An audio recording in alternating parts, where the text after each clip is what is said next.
Pemirsa, Kementerian Kesehatan melaporkan 5 varian penyakit tropis terabaikan atau Neglected Tropical Disease (NTDs) masih ditemukan pada sejumlah pasien di Indonesia. Kelima varian penyakit tropis terabaikan di Indonesia, yakni kusta, frambusia atau infeksi kulit, filariasis atau kaki gajah, cacingan, serta rabies. Menteri Kesehatan Budi Gunadi Sadikin mengatakan penyakit NTDs tidak mematikan sebab obat-obatan serta alat diagnosis hingga vaksin sudah tersedia di tanah air.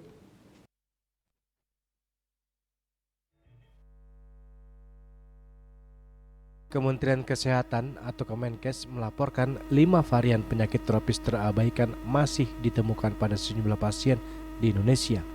5 varian penyakit tropis terabaikan di Indonesia yakni kusta, frambusia atau infeksi kulit, filariasis atau kaki gajah, cacingan, serta rabies. Menteri Kesehatan Budi Gunadi Sadikin mengatakan penyakit NTDs tidak mematikan sebab obat-obatan serta alat diagnosis hingga vaksin sudah tersedia di tanah air.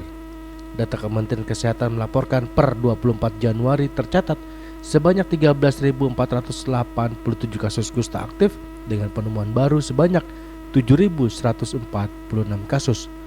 Kemenkes menargetkan eliminasi kasus dicapai pada tahun 2030. Untuk kasus rabies di Indonesia masih tersebar di sekitar 26 provinsi, sisanya dinyatakan berstatus bebas rabies.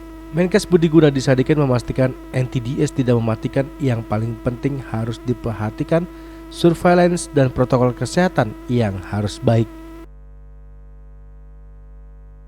Sebenarnya nggak terlalu banyak ya, jadi neglected tropical disease ini terjadi di daerah tropis di seluruh dunia.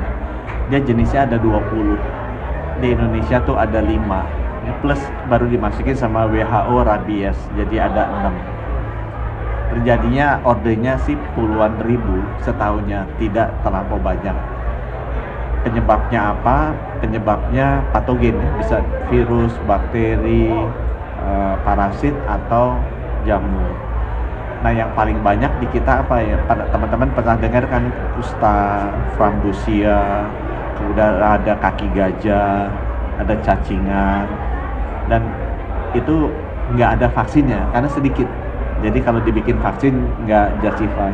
Nah, penanganannya kalau untuk setiap penyakit menular yang disebabkan oleh patogen kayak COVID juga penyakit menular itu 4. Jadi biasanya protokol kesehatannya 3M-nya tuh, kemudian surveillance-nya atau 3T-nya, vaksinnya, kemudian terapinya. Ini tropical disease ini tidak mematikan, ya. Vaksinnya nggak ada karena sedikit. Jadi yang udah ketiga udah hilang. Yang bagusnya apa? Obat-obatannya ada semua, udah tersedia. Ini bagus. Jadi tinggal kita pastikan surveillance sama prokesnya masih baik.